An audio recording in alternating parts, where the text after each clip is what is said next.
मरने के बाद इंसान जब कब्र के अंदर है, बरज़ख की जिंदगी वो गुजार रहा है,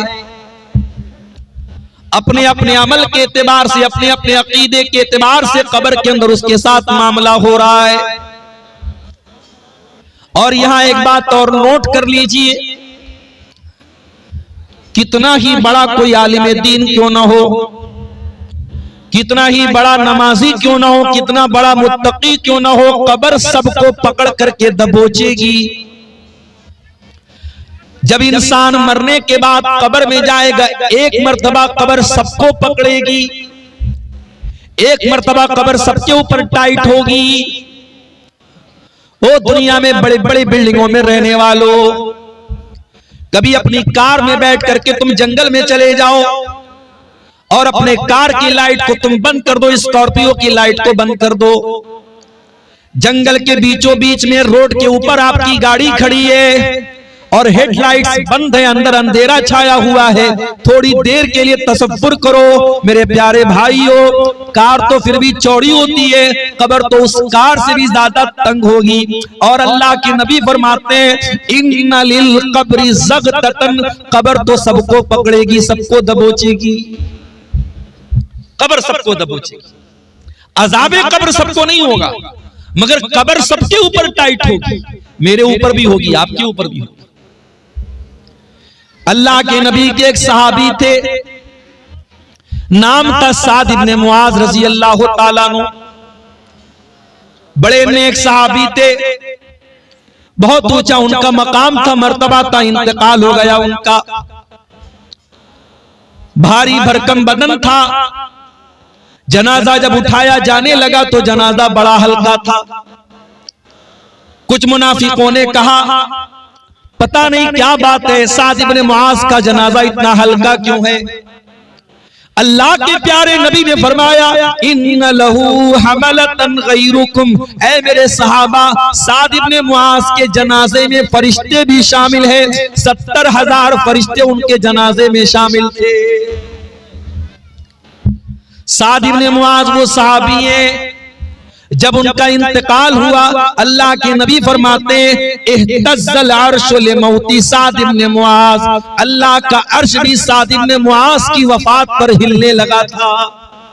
साद इब्ने मुआज वो सहाबी है, अल्लाह के नबी फरमाते हैं, फुतिहत लहू अबवाबुस समा, जब साद इब्ने मुआज का इंतकाल हुआ आसमान के दरवाजे खोल दिए गए, आसमान के फरिश्ते वेलकम करने लगे, इस्तकबाल करने लगे कि साद इब्ने मुआज आ गए। इतने बड़े सहाबा,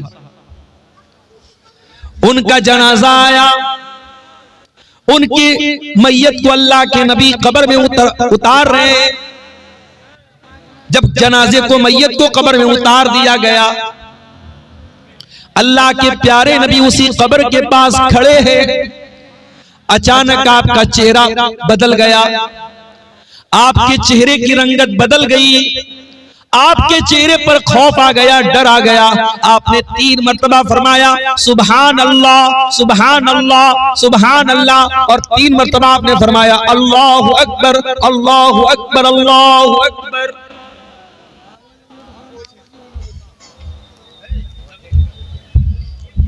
सहाबे किराम ने अपने नबी को सुभान अल्लाह पढ़ते हुए देखा, 3 मर्तबा सहाबा ने भी सुभान अल्लाह का, 3 मर्तबा सहाबा ने भी अल्लाहु अकबर का। उसके बाद सहाबा ने पूछा, अल्लाह के नबी क्या बात है, आप तस्बीह क्यों पढ़ रहे हैं, आप तकबीर क्यों पढ़ रहे हैं। आपने फरमाया तज़ायक़ला साहिबिकुम अल कब्र, ऐ मेरे सहाबा, साद इब्ने मुआज की मैयत को जब कब्र में उतारा गया, उनकी कब्र उनके ऊपर टाइट हो गई, उनकी कब्र उनके ऊपर तंग हो गई। मैंने अल्लाह से दुआ की, अल्लाह ने उनकी कब्र को कुशादा कर दिया। और ऐ मेरे सहाबा, इन्ना लिल कब्रि ज़ग़तन, कब्र सबको पकड़ेगी, कब्र सबको दबोचेगी। लौ नजा मिन्हु आदुन, अगर कोई कब्र के पकड़ने से अगर बच जाता, लनजा साद इब्ने मुआज, तो साद इब्ने मुआज बच जाते।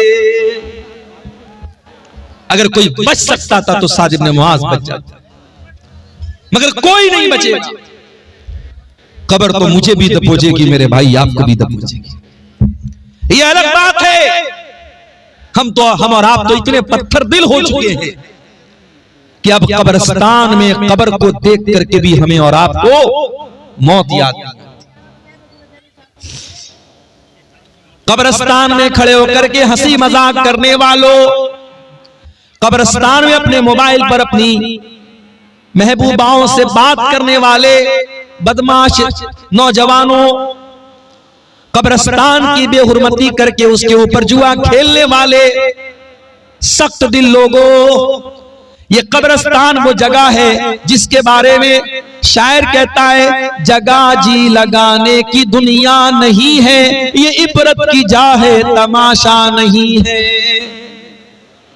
ये वो कब्रिस्तान है, बड़े बड़े बादशाह, बड़े बड़े करोड़पति, बड़े बड़े अरबपति, जिन्होंने अपनी ताकत के जरिए लोगों को कुचला था, मारा था, पीटा था, जुल्म सितम किया था, आज उसी कब्रिस्तान में मिट्टी में लेटे हुए हैं और अल्लाह ताला को अपना हिसाब दे रहे हैं। यही वो कब्रिस्तान है, यही वो कब्र है अल्लाह के नबी के दामाद, और ऐसे दामाद जिनके निकाह में नबी की दो दो बेटियां आई थी। उस्मान गनी जो रुकैया के भी शौहर थे और जो उम्मे कुलसूम के भी शौहर थे, जो नबी के दोहरे दामाद थे, एक के बाद एक नबी ने दो बेटियां उनको दी थी।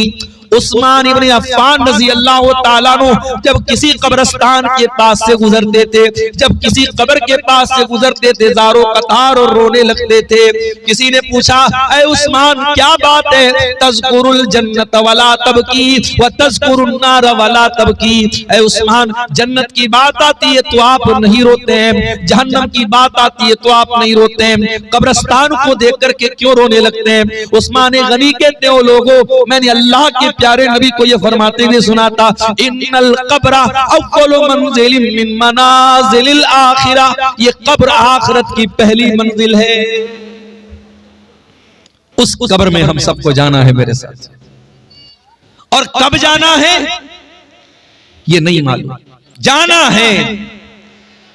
कोई नौजवान अगर ये समझता है अभी तो मेरी जवानी का टाइम है, 70 साल 80 साल की उम्र गुजारने के बाद मैं कब्र में जाऊंगा, माफ करना, जरा अपने गांव के कब्रिस्तान में जाके देख लेना, बड़ी तादाद में आपको नौजवानों की भी कब्रें मिलेंगी।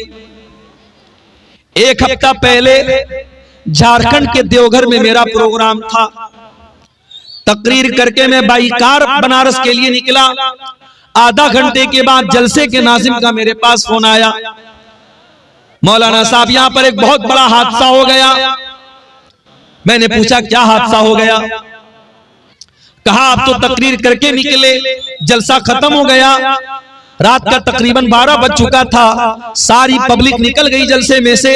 जब जलसे में से लोग निकलने लगे, 4-5 किलोमीटर दूर गांव का एक नौजवान जो कुरान का हाफिज था, बिल्कुल नौजवान लड़का था, और बाद में जब फोटो उन्होंने मुझे भेजा तो मुझे याद आया कि वो लड़का स्टेज से जब मैं उतरा था मुझसे मुसाफा भी करने आया।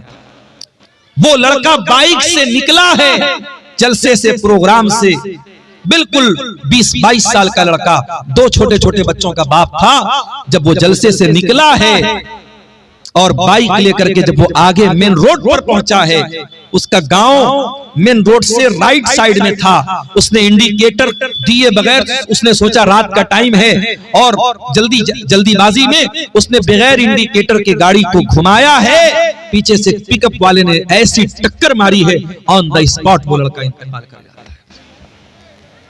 ऑन द स्पॉट वो लड़का अल्लाह को प्यारा हो जाता है।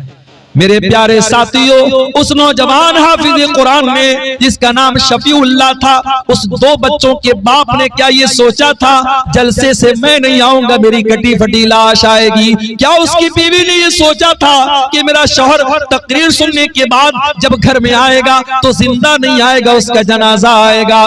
मेरे प्यारे साथ क्या तमाशा है, क्या पीछे कौन शोर मचा रहा है? देखो देखो, बाजा बजा, एक से एक जाहिल लोग।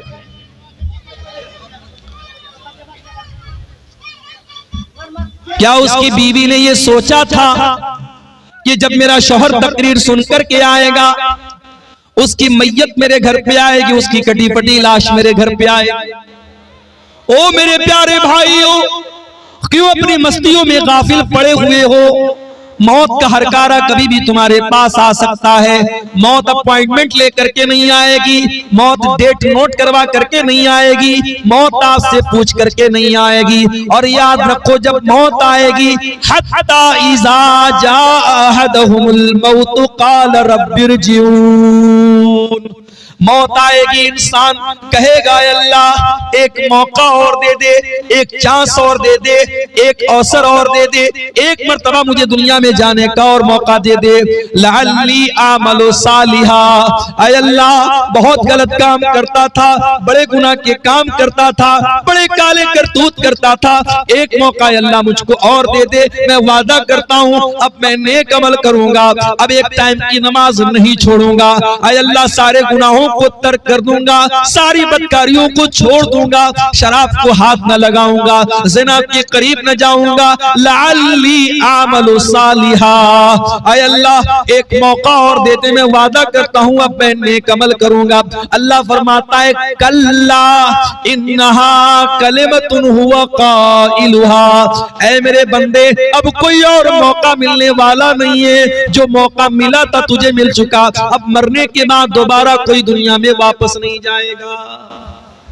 यह है अल्लाह का कानून मेरे प्यारे साथी। इतनी तरक्की कर गई मेडिकल साइंस, लेकिन मौत का इलाज किसी के पास नहीं। बड़ी बड़ी बीमारियां, अभी कटिहार के एक भाई बनारस के कैंसर हॉस्पिटल में अपनी मां को लेके गए, ब्रेस्ट कैंसर हुआ है, औरतों में बड़ी तेजी से ये बीमारी फैल गई। मेरे पास फोन आया उनका, मौलाना जरा सा कुछ हेल्प कर दीजिए, माँ का ऑपरेशन का मामला है, इलाज का मामला है, रहने की जगह नहीं मिल रही है। कभी आप जाएं कैंसर हॉस्पिटल में, देखें मेरे साथी, अपने घर में बैठकर मोबाइल पर मस्ती करने वालों और गुनाहों और गफलत की दुनिया में गर्क रहने वालों, जाओ जरा देखो कितने लाख लोग आज कैंसर हॉस्पिटलों में जिंदगी और मौत की लड़ाई लड़ रहे हैं। मेरे प्यारे भाइयों, ये जिंदगी अल्लाह की अमानत है, इस जिंदगी को मनमानी करके न गुजारो।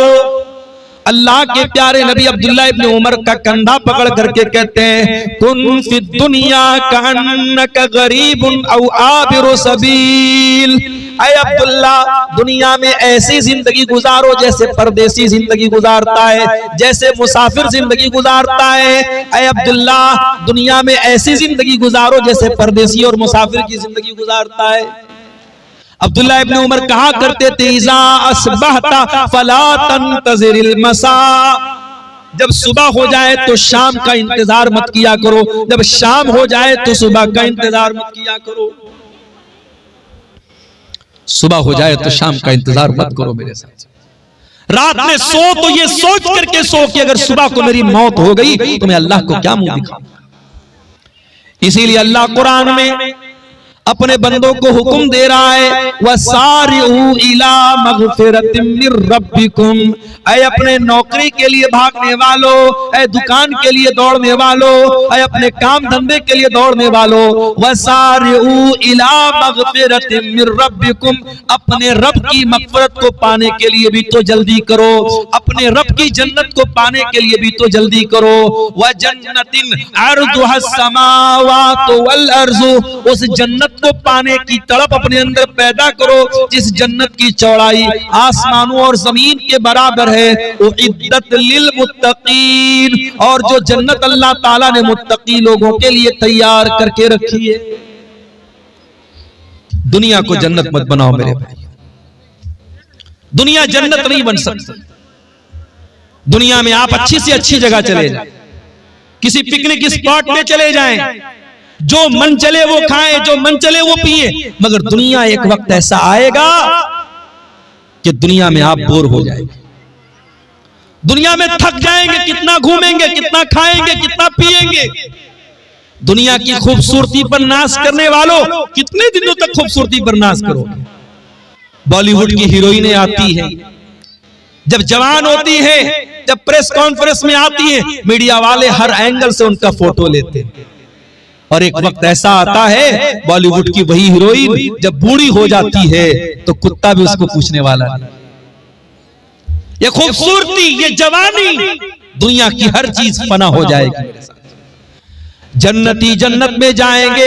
अल्लाह के नबी फरमाते हैं कि उनकी जवानी कभी खत्म नहीं होगी, उनकी खूबसूरती कभी बर्बाद न होगी।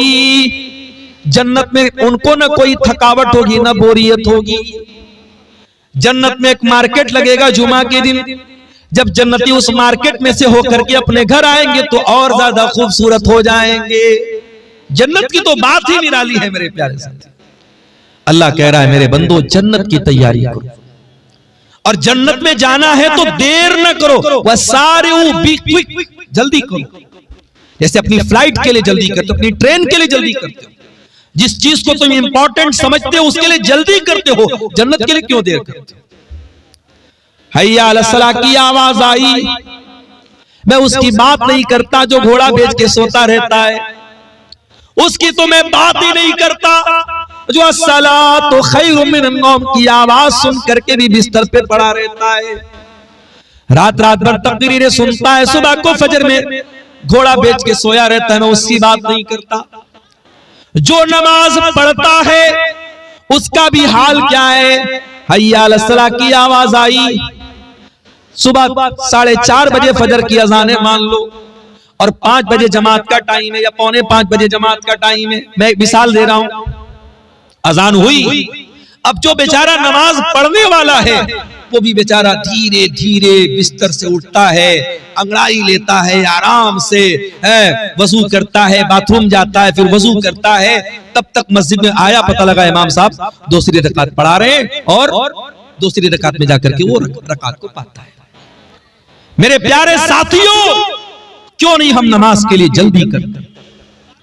हम अपने घर में बैठे हैं, मान लो हम दुकानदार हैं, दुकान पर बैठे और किसी ने आके बताया अरे तेरी दुकान पे जो आइटम है उसको बहुत अच्छी कीमत में खरीदने वाला कस्टमर बुला रहा है, तो हम कहेंगे अरे यार जाने दो, पैसे की किसको जरूरत नहीं, हम तो दौड़ के जाएंगे, हमारे फायदे का सौदा है, हम दौड़ के जाएंगे। मेरे प्यारे साथियों, हैया अला सलाह की आवाज 5 टाइम आ रही है, हैया अल फलाह की आवाज 5 टाइम आ रही है। अजान देने वाला कामयाबी की तरफ बुला रहा है, नमाज की तरफ बुला रहा है, और आप अपने काम धंधे में लगे हैं। जो नमाज नहीं पढ़ते उनको छोड़ दो, जो नमाज पढ़ते वो भी कसमसाते हुए, टहलते हुए, अंगड़ाई लेते हुए बड़े आराम आराम से मस्जिद में जाते हैं। ओ लोगो, अगर नमाज को अहम समझते हो तो नमाज के लिए जल्दी किया करो। सूरह जुमा के अंदर देखिए अल्लाह क्या कहता है, या अय्युहल्लज़ीना आमनू इज़ा नूदिया लिस्सलाह, ए ईमान वालो जब जुमा के दिन जुमा की अजान हो जाए, फसाउ इला ज़िक्रिल्लाहि व ज़रुल बई, तो जल्दी से दौड़ो अल्लाह के जिक्र की तरफ और कारोबार बंद कर दो। अल्लाह ने ये नहीं कहा कि आराम आराम से जाओ, अल्लाह ने कहा फसअउ इला ज़िक्रिल्लाह, दौड़ करके भाग करके मस्जिद में जाओ। मतलब यहां मुराद ये है कि जल्दी करो, देर मत करो। इसीलिए जुमा के दिन जो जितना पहले आएगा उसको उतना सवाब मिलेगा। माफ कीजिएगा, आपके कटिहार में इस चीज की मैंने बहुत कमी देखी, सीमांचल के इलाके में बड़ी कमी देखी है मैंने। 12:15 बजे जुमा का खुतबा है, कभी कोई मेहमान आ गया अलग बात है, आम तौर से खुतबे में हाल क्या होता है, 12:15 बजे खुतबा शुरू होता है और एक बड़ी तादाद आवाम की मस्जिद में कितने बजे जा रही है? 12:30 बजे, 12:40 पे, 12:45 पे, जमात खड़ी होने के 5 मिनट पहले। हमारी जिंदगी में जुमा की कोई अहमियत है?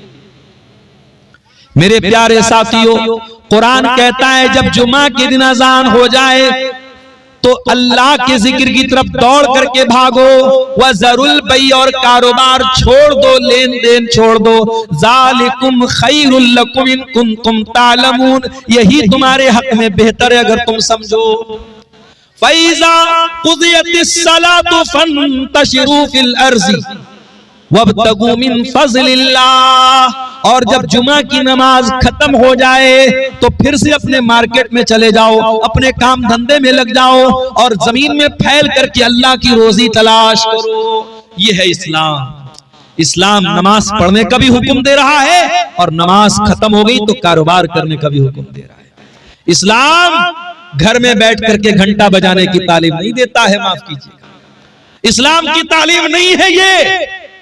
कि जाओ और किसी नदी में जाके डुबकी लगाओ, तुम्हारे पाप धुल जाएंगे, माफ कीजिएगा। ये इस्लाम की तालीम है। इस्लाम में आपको कपड़ा पहनने का हुक्म दिया गया है।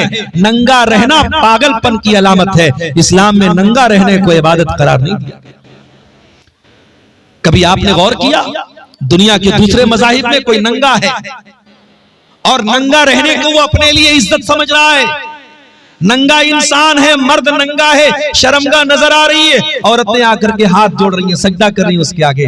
ये गंदगी, ये मजाक इस्लाम में नहीं है मेरे प्यारे साथियों। इस्लाम बड़ा ही साफ सुथरा मज़ाक है। इस्लाम आपको निकाह करने का भी हुक्म देता है। इस्लाम ये नहीं कहता कि बीवी बच्चों को छोड़ करके कुटिया बना लो, जंगल में चले जाओ। ये ढोंग है, ये पाखंड है, ये नाटकबाजी है। इस्लाम इससे बरी है। इस्लाम ये कहता है कि निकाह भी करो, बीवी का भी हक अदा करो, बच्चों का भी हक अदा करो और अल्लाह का भी हक अदा करो।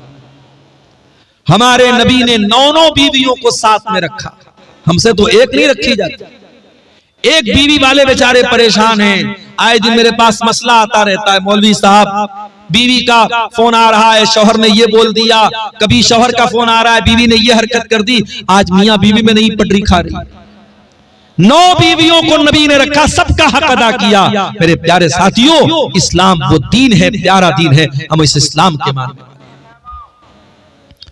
इसीलिए अल्लाह कुरान में कह रहा है, जब जुमा की नमाज खत्म हो जाए तो जमीन में फैल जाओ, वब्तगू मिन फज़लिल्लाह, और अल्लाह ताला के फज़ल व करम को तलाश करो, उसकी रोजी को तलाश करो। यहां भी आप देखिए अल्लाह ने दौड़ने का हुक्म दिया है, भागने का हुक्म। एक और जगह अल्लाह कुरान में कहता है, फफिर्रू इलल्लाह, अल्लाह की तरफ दौड़ लगा दो, अल्लाह की तरफ भागो, अल्लाह की तरफ मेरे बंदो जाने में देर न करो। सुस्ती करना दीन के काम में, नेकी के काम में सुस्ती करना, ये ईमान वाले की पहचान नहीं, ये मुनाफिक की पहचान। नमाज का टाइम हो जाए और आराम आराम से वजू करना और इतनी देर में मस्जिद में पहुंचना कि जमात निकल जाए, माफ करना, ये मोमिन की अलामत नहीं, ये मुनाफिक की अलामत है। वइज़ा कामू इलस्सलाति कामू कुसाला युराऊनन नास वला यज़कुरूनल्लाह इल्ला कलीला। ये मुनाफिक लोगों का हाल है। जब वो नमाज के लिए खड़े होते हैं, सुस्ती के साथ खड़े होते हैं, काहिली के साथ खड़े होते हैं, लोगों को दिखाने के लिए नमाज पढ़ते हैं और अल्लाह ताला को बहुत कम याद करते हैं। नमाज भी ऐसे मत पढ़ो जैसे एहसान करते हो। नमाज पढ़ो तो ढंग से पढ़ो मेरे प्यारे। इसीलिए अल्लाह कुरान में जब मस्जिद का जिक्र करता है, आज पीरगंज वालों तुमको मस्जिद बनाने का मौका मिला है, जलसे में आने वालों तुम्हें मौका मिला है अल्लाह के घर में हिस्सा लेने का, इसको अपने हक में गनीमत समझना। एक दौर ऐसा भी आएगा तुम चाहोगे पैसा खर्च करना। आज अमेरिका जैसे ममालिक में दौलत वाले मुसलमान, दौलत है उनके पास, मगर उनके पास कोई ऐसी जगह नहीं जहां वो पैसा खर्च कर सके। अल्लाह न करे वो दौर आपके मुल्क में भी आ जाए, आप मस्जिद बनाना चाहेंगे मगर मस्जिद नहीं बना पाएंगे। आज कम से कम आप मस्जिद बना सकते हैं, अल्लाह मौका दे रहा है। मेरे प्यारे साथियों, इस मौके को गनीमत समझिए। अल्लाह कुरान में मस्जिद का जिक्र करते हुए कहता है, फी बुयूतिन अज़ीनल्लाहु अन तुरफा, अल्लाह के घरों को अल्लाह ताला ने बुलंद करने का हुक्म दिया है। अभी मैं जुमा पढ़ाया था मैंने आज हरीशपुर, तो वहां एक मदरसे में छोटा मोटा प्रोग्राम हुआ बच्चों के सामने। तो एक साहब ने आकर के मसला पूछा, कहा मौलवी साहब हमारे यहाँ हर चीज का ऐलान मस्जिद में होता है। बकरी खो गई, मस्जिद में लाउड स्पीकर में ऐलान हो रहा है। बच्चा गुम हो गया, मस्जिद में ऐलान हो रहा है। मस्जिद को अनाउंसमेंट सेंटर मत बनाओ मेरे प्यारे साथ। मस्जिद को ऐलान करने की जगह मत बनाओ। नबी ने बद्दुआ की है कि अगर कोई आकर के मस्जिद में ऐलान करता है मेरा सामान खो गया, अल्लाह के नबी ने फरमाया उसका सामान न मिले जो मस्जिद में आके ऐलान करता है। मस्जिद अल्लाह के जिक्र की जगह है, उसको कारोबार की जगह, उसको ऐलान की जगह मत बनाओ मेरे प्यारे साथी। अल्लाह कह रहा है फी बुयूतिन अज़ीनल्लाहु अन तुरफा मस्जिद वो घर है अल्लाह ताला का जिसको अल्लाह ने बुलंद करने का हुक्म दिया है। बुलंद का मतलब ये नहीं कि मस्जिद की हाइट ऊंची होनी चाहिए, बुलंद का मतलब ये है मस्जिद में कोई ऐसा काम न किया जाए जो मस्जिद की शान के खिलाफ है। अरे कच्चा प्याज और कच्चा लहसुन खा करके भी मस्जिद में आने से मना किया। अल्लाह के नबी ने फरमाया मन अकला मिन हाज़िही शजरा, जो लहसुन खाए, कच्चा प्याज खाए, जो कच्चा लहसुन खाए, जो गंदना खाए, वो खा करके मस्जिद में ना आए। बनारस में रमजान में इफ्तार जब लोग करते हैं तो चना की घुगनी खाते हैं, तो चना की घुगनी में कभी कभी ऊपर से प्याज भी डाली जाती है। तो ये मसला आया एक मर्तबा, तो मैंने बाकायदा खुतबा जुमा में बयान किया कि अगर आप मगरिब की नमाज पढ़ने मस्जिद में आ रहे हैं और चना की घुगनी खा के आ रहे हैं, ऊपर से कच्चा प्याज डाला हुआ है, तो अच्छे तरीके से कुल्ली करके आइए, क्योंकि कच्चा प्याज खा करके आने से अल्लाह के नबी ने मना किया। और गौर करो, जब कच्चा प्याज खा करके मस्जिद में आना मना है, तो बीड़ी पीने वाला, सिगरेट पीने वाला, गुटखा खाने वाला और गुल मंजन करने वाला, जिसके मुंह से उस चीज की महक आती है, समझो वो कितनी तकलीफ पहुंचाता है। अल्लाह के नबी ने फरमाया कि कच्चे प्याज और कच्चे लहसुन की महक से फरिश्तों को तकलीफ होती है। अगर प्याज और लहसुन की महक से फरिश्तों को तकलीफ होती है तो माफ कीजिएगा, आपके गुटखा से, आपकी खैनी से, आपकी बीड़ी से और आपके सिगरेट से भी फरिश्तों को तकलीफ होती है। अज़ीनल्लाहु अन तुरफा, मस्जिद को अल्लाह ताला ने बुलंद करने का हुक्म दिया है। वयुज़कर फीही अस्मुहु, और मस्जिद में अल्लाह ताला ने अपना नाम लेने का हुक्म दिया है। युसब्बिहु लहू फीहा बिलगुदुव्वि वल आसाल, और मस्जिद में सुबह शाम अल्लाह ताला की तस्बीह होती है। कौन करता है अल्लाह की तस्बीह? फरमाया रिजालुल ला तुल्हीहिम तिजारतु वला बई, अल्लाह के घर में अल्लाह की तस्बीह वो लोग करते हैं जो हकीकत में मर्द होते हैं। कौन है हकीकत में मर्द? फरमाया ला तुल्हीहिम तिजारा, वो तिजारत भी करते हैं, व्यापार भी करते हैं, बिजनेस भी करते हैं, मगर उनका कारोबार उनको अल्लाह के जिक्र से गाफिल नहीं करता है। कारोबार करो मेरे प्यारे साथियों, बिजनेस करो, इस्लाम तुम्हें मना नहीं करता, मगर आपका कारोबार, आपका लेन देन आपको अल्लाह के जिक्र से न रोके, आपको नमाज से न रोके। अगर आपको वाकई में अल्लाह का डर है तो नमाज के टाइम सारा कारोबार और लेन देन बंद हो जाना चाहिए। हय्या अलस सलाह की आवाज सुनने के बाद सब कुछ बंद हो जाना चाहिए। अबू बकर सिद्दीक को देखो मेरे प्यारे साथियों, अल्लाह के नबी अपने सहाबा के साथ बैठे हुए हैं। आपने फरमाया मन अस्बह मिनकुम साइमन, तुम में से आज कौन रोजा रख करके आया है? अबू बकर सिद्दीक कहते हैं अल्लाह के नबी मैं रोजा रख के आया हूं। आपने पूछा मन आता मिनकुम अल-यौम मिस्कीना, आज तुम में से कौन है जिसने किसी मिस्कीन को खाना खिलाया हो? हजरत अबू बकर ने कहा अल्लाह के नबी मैंने एक मिस्कीन को खाना भी खिलाया है। आपने फरमाया मन आदा मिनकुमुल यौम मरीजन, क्या तुम में से कोई ऐसा है जिसने किसी बीमार की अयादत की हो, किसी मरीज की हाल चाल जाकर के लिया हो? अबू बकर सिद्दीक कहते हैं अल्लाह के नबी मैंने एक बीमार की अयादत भी की है। फिर नबी ने फरमाया मन तबिया मिनकुम जनाज़तन, क्या कोई ऐसा भी है जो किसी मुसलमान के जनाजे में शामिल हुआ हो?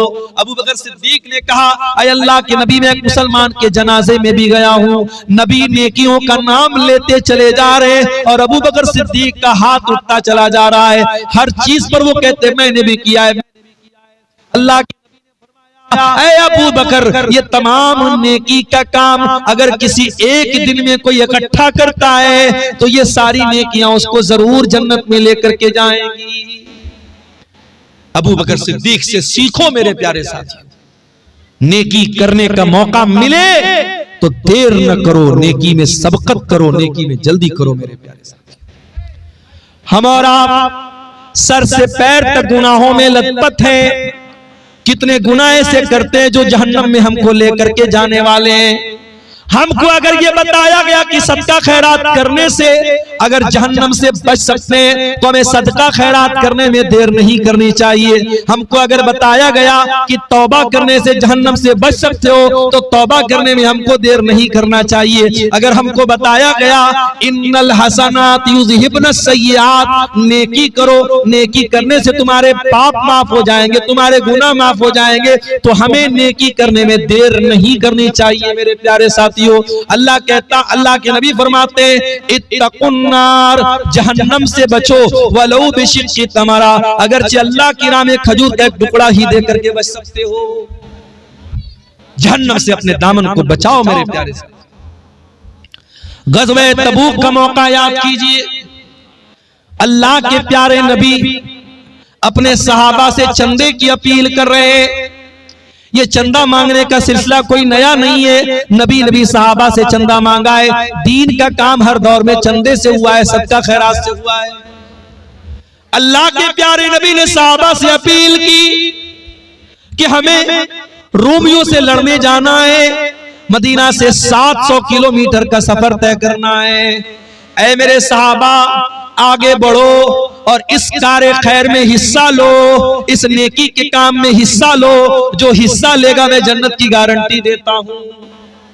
सहाबे किराम, उनमें गरीब भी थे, उनमें मजदूर भी थे, उसमें थोड़े से जौ की मजदूरी पर काम करने वाले मजदूर भी थे, उनमें करोड़पति लोग भी थे। सहाबे किराम अपनी अपनी कैपेसिटी के एतबार से, अपनी अपनी ताकत के एतबार से चंदा लाए।